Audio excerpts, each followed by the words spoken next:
नमस्कार दोस्तों, स्वागत है आप सभी का आप सबके अपने YouTube चैनल फैक्ट नॉलेज में। दोस्तों, जैसा कि आप सबको पता है कि सीटेट के जो हम लोग इम्पोर्टेंट टॉपिक्स देख रहे हैं, सीटेट के लिए जो इम्पोर्टेंट टॉपिक्स हैं जिनसे क्वेश्चंस काफ़ी बनते हैं, तो मैंने एनसीएफ कराया हुआ है, ठीक है।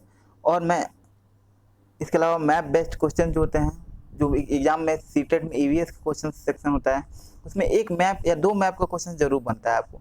तो मैंने क्वेश्चन करा दिया है, कैसे करना है वो भी मैं आपको बता चुका हूँ उस वीडियो में, ठीक है। आपने नहीं देखा है तो जाकर जरूर देखिए। इसके अलावा डिस्क्रिप्शन में लिंक होगा। इसके अलावा हम लोग जो है अभी देख रहे हैं इंक्लूसिव एजुकेशन, उसका 2 पार्ट हो चुका है, ये तीसरा पार्ट है जिसमें हम लोग इंक्लूसिव एजुकेशन यानी समावेशी शिक्षा के क्वेश्चन देखेंगे। तो देर न करते हुए चलिए चलते हैं क्वेश्चन पे। देखिए, समावेशी शिक्षा से संबंधित महत्वपूर्ण प्रश्न। अब यहाँ प्रश्नों को देख लेते हैं।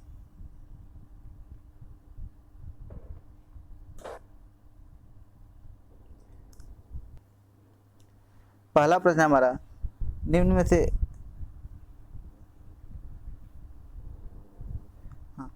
निम्न में से जो है एक छात्रों में मानसिक बीमारी का एक कारण है। मानसिक बीमारी का कौन सा कारण है ये पूछ रहा है। सीधे सीधे बात में मैं क्वेश्चन का लैंग्वेज नहीं यूज करता हूँ, मैं अपना लैंग्वेज यूज करता हूँ। क्वेश्चन की लैंग्वेज सीटेट में आपको थोड़ा सा लेंदी टाइप कर दे देगा, आपको उसमें से निकाल करके एक पॉइंट पकड़ना है, निकालना है। तो कौन सा मानसिक बीमारी का कारण है, ठीक है। तो सुखद स्कूल का माहौल, सीखने के बोझ से दबे हुए कार्यक्रम, ठीक है, लचीली प्रशिक्षण प्रणाली या छात्रों की स्वस्थ आदतें। तो कौन सा हो सकता है, ठीक है, कौन सा होगा।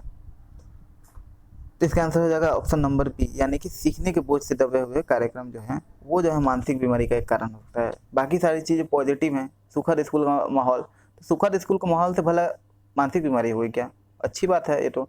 लचीली शिक्षा प्रणाली ये भी सही है, और छात्रों की स्वस्थ आदतें ये भी हैं। ये सारे प्रीवियस ईयर के क्वेश्चन हैं जो आपको पूछे गए हैं। ये सारे प्रीवियस ईयर के क्वेश्चन है, ऐसे मैंने वही क्वेश्चन नहीं उठाया है। ये सारे प्रीवियस ईयर के क्वेश्चन है जो इंक्लूसिव एजुकेशन से पूछे हुए हैं, ठीक है। अगला है, भाषा की समझ से संबंधित एक विकार है। अधिगम क्षमता मैंने कराया था इसके पहले वाले में, आपने देखा होगा। अब बताइए फटाक से। ऑप्शन है अप्रेक्सिया, डिसलेक्सिया, अस्फ्रेजिया और अफेजिया। तो कौन सा है, फटाक से इसका आंसर कमेंट बॉक्स में आप लिखिए कौन सा है। ऑप्शन हो जाएगा आंसर ऑप्शन नंबर डी, यानी कि अफेजिया जो है वो भाषा के जो है समझ से संबंधित विकार है, ठीक है। अगला हो जाएगा क्वेश्चन, वंचित समूह के छात्रों को सामान्य छात्रों के साथ साथ पढ़ाया जाना चाहिए, यह संकेत मिलता है। तो ये कहाँ संकेत मिलता है। ऑप्शन है विशेष शिक्षा में, समावेशी शिक्षा में, अन्य शिक्षा में और एकीकृत शिक्षा में। तो कहाँ हो जाएगा इसका आंसर। इसका आंसर हो जाएगा ऑप्शन नंबर है हमारा बी, यानी कि समावेशी शिक्षा में जो है ये बोला गया है कि वंचित बच्चों को भी सामान्य बच्चों के साथ साथ पढ़ाना चाहिए, ठीक है। अगला प्रश्न पढ़ेंगे। अगला प्रश्न है, एक पूर्ण और उत्पादक जीवन जीने के लिए विकलांग छात्रों को सीखने की संभावना को बढ़ाने का सबसे अच्छा तरीका है।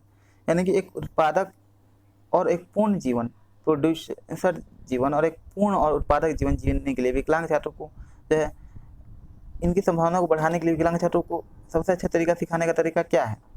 तो देखिए, ऐसे छात्रों की कमजोरियों पर ध्यान केंद्रित करना। ऑप्शन बी है ऐसे छात्रों से उच्च उम्मीद बनाए रखना।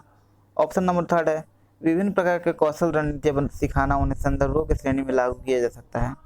ऑप्शन नंबर 4 है कि इन बच्चों को अपने स्वयं के लक्ष्यों को परिभाषित करने के लिए प्रोत्साहित करना।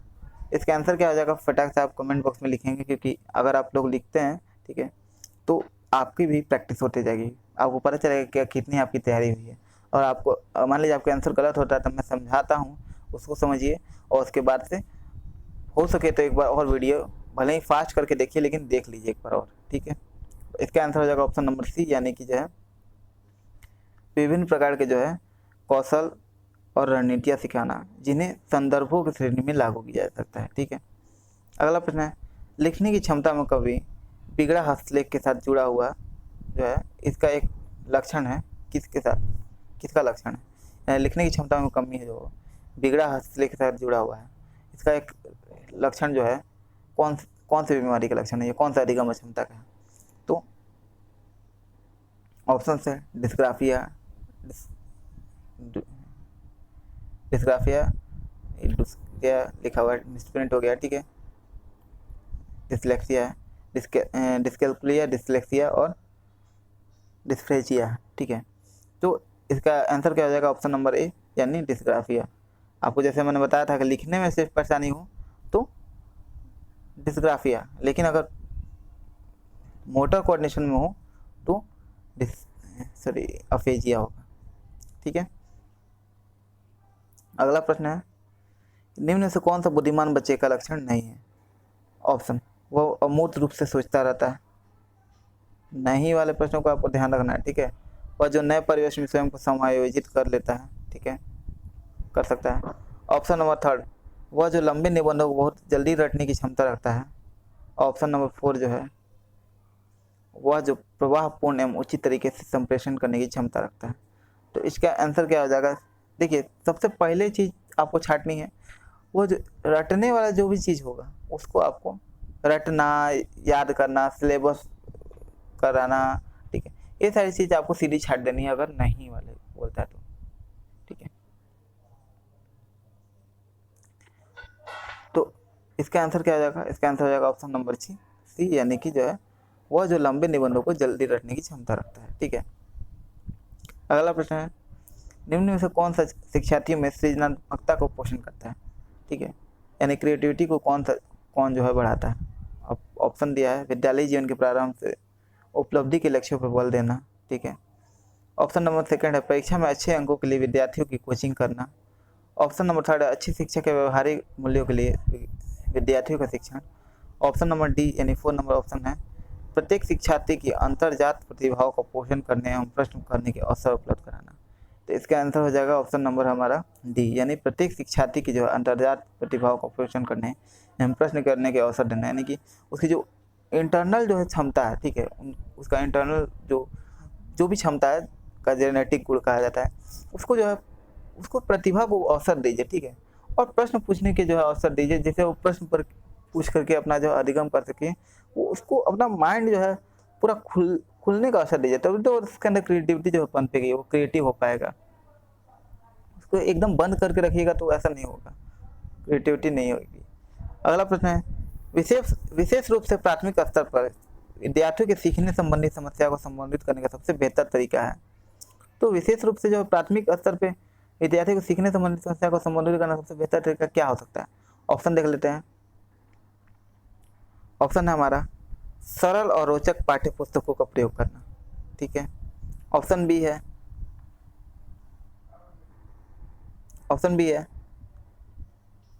कहानी कथन पद्धति का प्रयोग करना। ऑप्शन सी है क्षमता के अनुरूप विभिन्न शिक्षण पद्धति का प्रयोग करना। ऑप्शन डी है हमारा, महंगी और चमकदार सहायक सामग्री का प्रयोग करना। इसका आंसर क्या हो जाएगा? इसका आंसर हो जाएगा ऑप्शन नंबर हमारा सी, यानी कि जो अक्षमता के अनुरूप जो है वो विभिन्न शिक्षण पद्धति का उपयोग करना, ये हमारा ऑप्शन नंबर सी आंसर हो जाएगा। क्यों हो जाएगा? क्योंकि देखिए, कह रहा है कि प्राथमिक स्तर पर जो है सीखने संबंधी जो समस्या होती है उसको टैकल करने का सबसे बेहतर तरीका क्या होगा? इंग्लिश में समझिए, टैकल करने का सबसे बेहतर तरीका क्या है? तो जो भी अक्षमता है, ठीक है, सीखने संबंधित, उसके अनुरूप विभिन्न शिक्षण पद्धति, मान लीजिए कि जो है सुनने में परेशानी हो रही है तो जो है दृश्य श्रव्य सामग्री का उपयोग करेंगे, ठीक है। सुनने में परेशानी हो रही है तो देख भी सकता है, वो देख के भी समझ सकता है, साउंड भी तेज बोल के हम लोग कर सकते हैं। तो अलग अलग पद्धति हम लोग इस्तेमाल कर सकते हैं, ठीक है, जो भी अक्षमता है। अगला प्रश्न हमारा,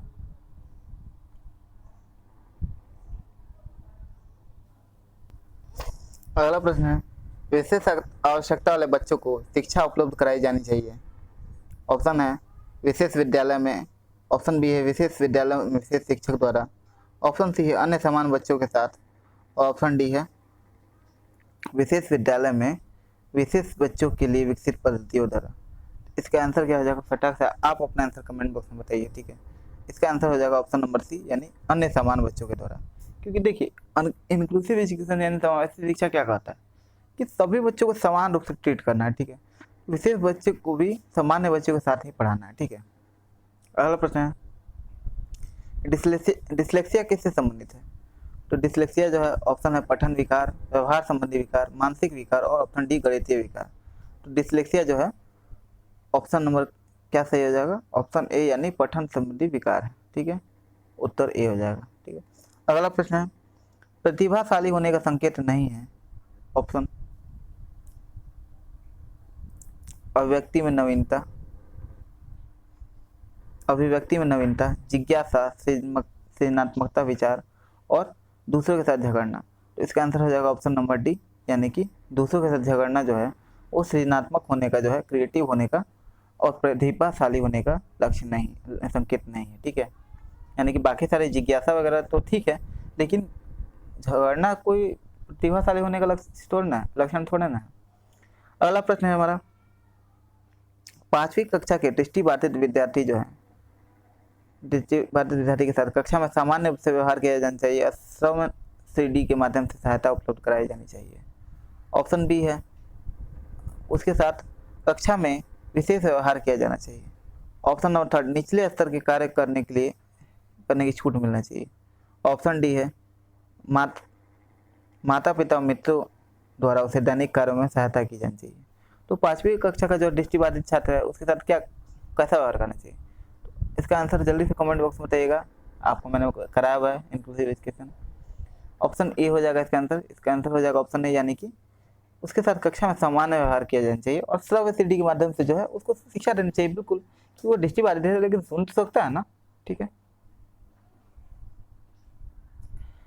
आपकी जो है लर्निंग कितनी हुई है ये आपको पता चलेगी, आप जो क्वेश्चन कर रहे हो, ठीक है, कमेंट बॉक्स में बता रहे हो, इससे ही मुझे पता चलेगा कि आपकी लर्निंग कितनी हुई है और मुझे अपने टीचिंग मेथड्स में, यानी कि मुझे जो आपको समझाना है उसमें मुझे क्या परिवर्तन करना है। ठीक है, अब अगला प्रश्न देखते हैं।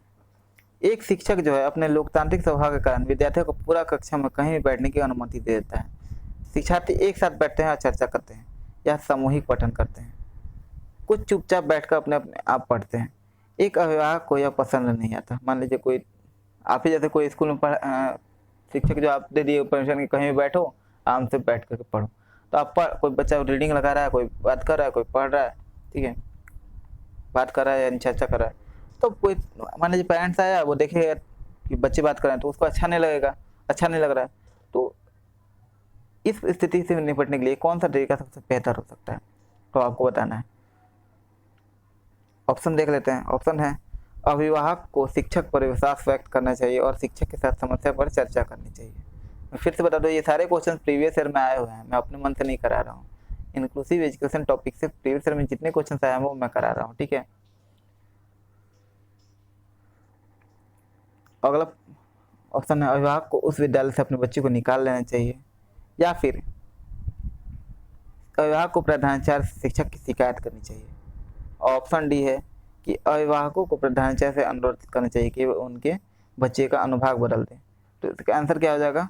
इसका आंसर हो जाएगा ऑप्शन नंबर हमारा ए, यानी कि जो है अभिभावक को शिक्षक पर विश्वास व्यक्त करना चाहिए और शिक्षक के साथ समस्या पर चर्चा करनी चाहिए। यानी कि पहले तो विश्वास करिए कि अगर शिक्षक करा रहे हैं तो कुछ सोच के ही करा रहे होंगे, और उसके बाद से अगर आपको प्रॉब्लम है तो जाकर शिक्षक से डिस्कशन करिए कि सर आप ऐसा क्यों कर रहे हैं।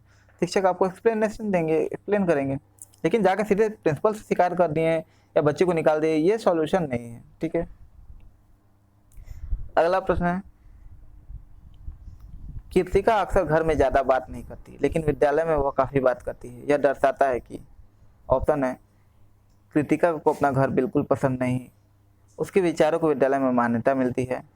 ऑप्शन नंबर 3 है विद्यालय हर समय बच्चों को खूब बात करने का अवसर देता है। और ऑप्शन डी है शिक्षकों की यह मांग होती है कि बच्चे विद्यालय में खूब बात करें। तो इसका आंसर हो जाएगा ऑप्शन नंबर बी, यानी कि जो है उसके विचारों को जो है स्कूल में मान्यता मिलती है, इसलिए वो स्कूल में बात करती है कक्षा और घर में जो है चुप चुप रहती है। अब देखिए ये कहिएगा कि आप इंक्लूसिव एजुकेशन से कहाँ क्वेश्चन है। देखिए इंक्लूसिव एजुकेशन क्या कहता है, आपके विचारों को मान्यता देता है, आपको जो है फ्री होकर पढ़ने को बोलता है। अधिगम कराना है तो फ्री कराना, फ्री एकदम फ्री माइंड से होना चाहिए, ऐसा नहीं है कि एकदम बांध के रखें। ठीक है, तो वही कहने का प्रयास कर रहा है। मैंने कहा ना कि जरूरी नहीं है कि आपको सीधे सीधे क्वेश्चन आ जाएं, कुछ घुमा के और कुछ अंदर क्वेश्चंस जो हैं जो इंक्लूसिव एजुकेशन के थीम से होते हैं, वो यानी कि उसके आत्मा यानी उसके सोल से होते हैं, वो प्रश्न आपको कर देता है। आप कहिएगा कि ये क्वेश्चन कहाँ से आया। अगला प्रश्न है भारतीय समाज की जो है बहुभाषिक विशेषता को डैश के रूप में देखा जाना चाहिए। ऑप्शन शिक्षार्थियों के लिए विद्यालय जीवन को एक जटिल अनुभव के बनाने के कारक के रूप में। ऑप्शन बी है शिक्षण अधिगम प्रक्रिया के रूप के बाधा के रूप में। ऑप्शन थर्ड है विद्यालय जीवन को समृद्ध बनाने के संसाधन के रूप में। और 4 है विद्यार्थियों को सीखने के लिए प्रेरित करने हेतु शिक्षा की योग्यता के रूप में। इसका आंसर क्या हो जाएगा? इसका आंसर हो जाएगा ऑप्शन सी, यानी कि जो है विद्यालय जीवन को समृद्ध बनाने वाले संसाधन के रूप में जो है इसको देखा जाना चाहिए।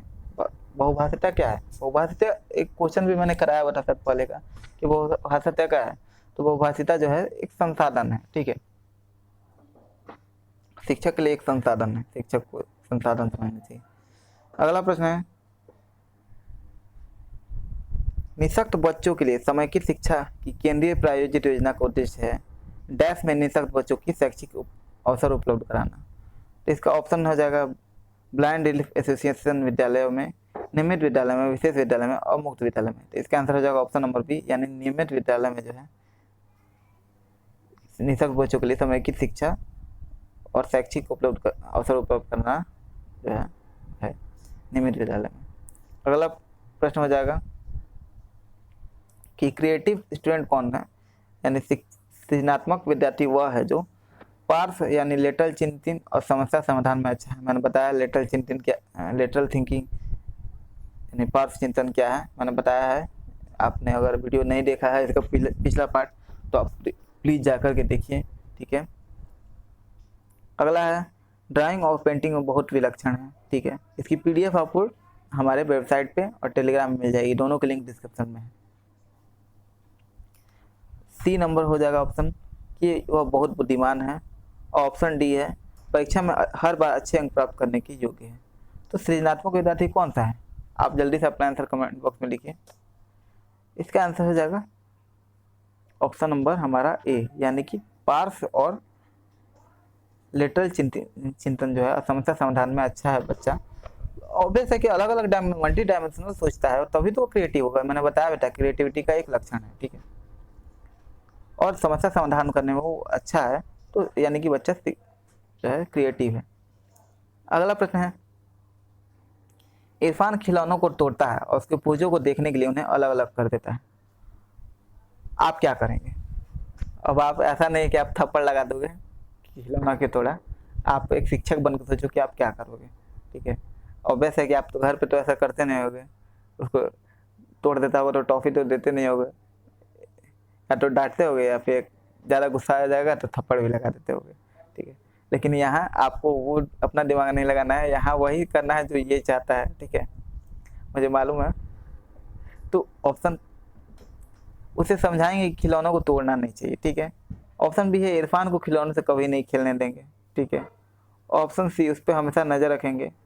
ऑप्शन डी हो जाएगा उसके जिज्ञासु स्वभाव को प्रोत्साहित करेंगे और उसके ऊर्जा को उसकी ऊर्जा सॉरी दोस्तों, उसकी ऊर्जा को सही दिशा में संचालित करेंगे, ठीक है। तो हालांकि बहुत कठिन है, लेकिन इसका आंसर हो जाएगा ऑप्शन नंबर डी, यानी कि उसके जिज्ञासु स्वभाव को जो है प्रोत्साहित करेंगे और उसकी ऊर्जा को सही दिशा में संचालित करेंगे। बट बहुत से पेरेंट्स और बहुत आप लोग खुद शिक्षक भी होकर भी ऐसा नहीं कर पाओगे, मुश्किल है। लेकिन अपने थॉट को साइड में रखना है और यही करना है जो ये बोल रहा है, आपको अपने अंदर वो चीज़ लाना है कि सही बात है कि जिज्ञासु स्वभाव वो क्यों ऊर्जा अलग कर रहा है, उस देखना चाह रहा है कि वो अंदर क्या है, तो उसके जिज्ञासु स्वभाव को प्रोत्साहित करेंगे। लेकिन ये नहीं कि तो हाँ बेटा और तोड़ दो, ऐसा नहीं करेंगे, उसकी ऊर्जा को सही दिशा में संचित करेंगे। यानी कि हाँ अगर तुमको खोज करना है तो सही चीज़ का खोज करो, ये नहीं कि सारी चीज़ तोड़ फोड़ दो, अच्छी चीज़ों को खोज करो, ठीक है। उसकी ऊर्जा को सही दिशा देंगे, कहाँ खोज करनी है, किस चीज़ में करनी है, ठीक है। कहने का मतलब ये है। तो इसी के साथ हमारा जो है इंक्लूसिव एजुकेशन यानी समावेशी शिक्षा संबंधी सारे क्वेश्चन हमने कर लिए। मतलब सारे क्वेश्चन तो नहीं कर लिए, लेकिन काफ़ी क्वेश्चन जो प्रीवियस ईयर के हैं वो कर लिए हैं। इस वीडियो में हम लोग इतना ही करेंगे। और आपको किसी भी क्वेश्चन में कोई समस्या होती है तो कमेंट बॉक्स में जरूर लिखिए। इसकी PDF टेलीग्राम पे मिल जाएगी और हमारे वेबसाइट पे जाकर के आप देख सकते हैं। दोनों के डिस्क्रिप्शन में लिंक है, ठीक है। वेबसाइट की लिंक डिस्क्रिप्शन में होगी, वहाँ जा कर के आपको PDF देखना होगा, ठीक है। PDF आप डाउनलोड कर सकते हैं। मिलते हैं, तब तक के लिए इजाज़त दीजिए। नमस्कार, जय हिंद, वंदे मातरम।